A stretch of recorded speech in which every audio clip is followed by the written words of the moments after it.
मैं बेंगलोर से आया हूँ। मैं जानना चाहता हूँ कि नाम में रुचि होने के लिए नाम जप ही करना है या कोई अन्य साधन भी है। हाँ, उसमें अन्य उसकी उत्साह वर्धन के लिए सबसे प्रधान साधन है सत्संग। साधन को हरि भजन है, कह सत्संग सहाय। जैसे हमें किसी मार्ग में चलना होता है तो पहले मार्ग बताने वाला हमें चाहिए। जहां हमें चलना है हमें उसकी जानकारी के साथ हमें उत्साह वर्धन करने वाला चाहिए। फिर हमें चलने के लिए सामर्थ्य चाहिए। सत्संग हमें उत्साह वर्धन कराता है।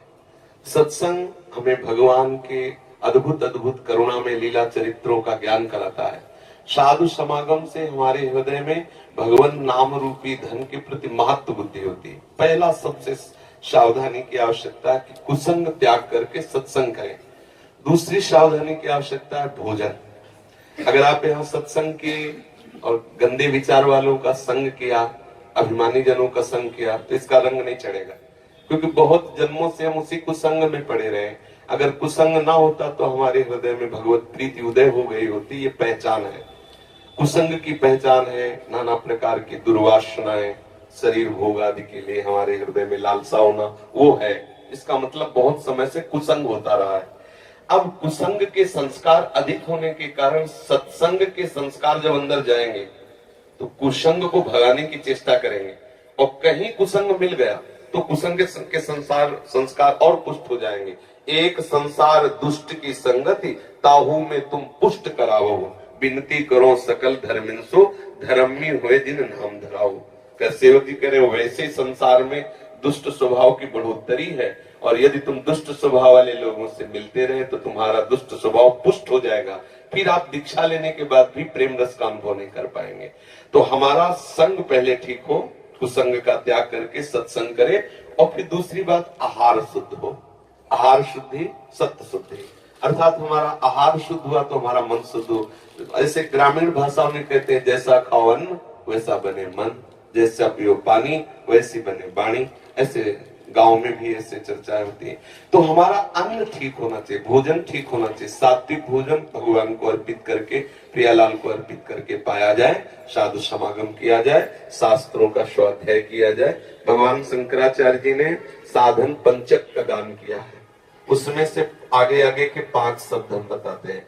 पहला है वेदो नित्य मधीयताम, दूसरा है संगा सत्सु निधीयताम, तीसरा है महावाक्यार्थस्य विचारिताम, चौथा है क्षुद व्याधित चिकित्सिताम, पांचवा है एकांते सुखमाश्रिताम अथातो ब्रह्म जिज्ञासा।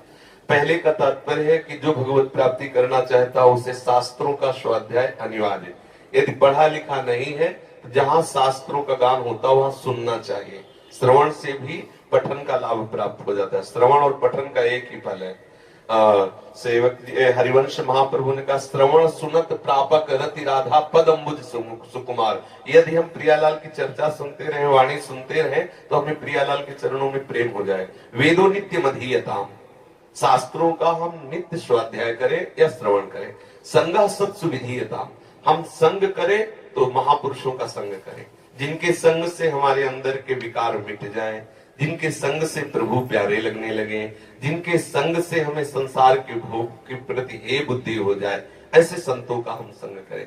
और महावाक्यार्थस्य विचारिताम, जो महापुरुषों ने अनुभव किया है, वो जो वचन बोलते हैं। वैसे यहाँ महावाक्य का तात्पर्य तो अहम ब्रह्मास्मादि से है, लेकिन हम उसको इस रूप में लेते हैं कि जो संत महापुरुषों ने जीवन में अनुभव करके और वो शास्त्रों का सार वाक्य बोलते हैं, विचारिताम वाक्यार्थस्य विचारिताम, हम उनके वाक्यों के अर्थ का विचार करें।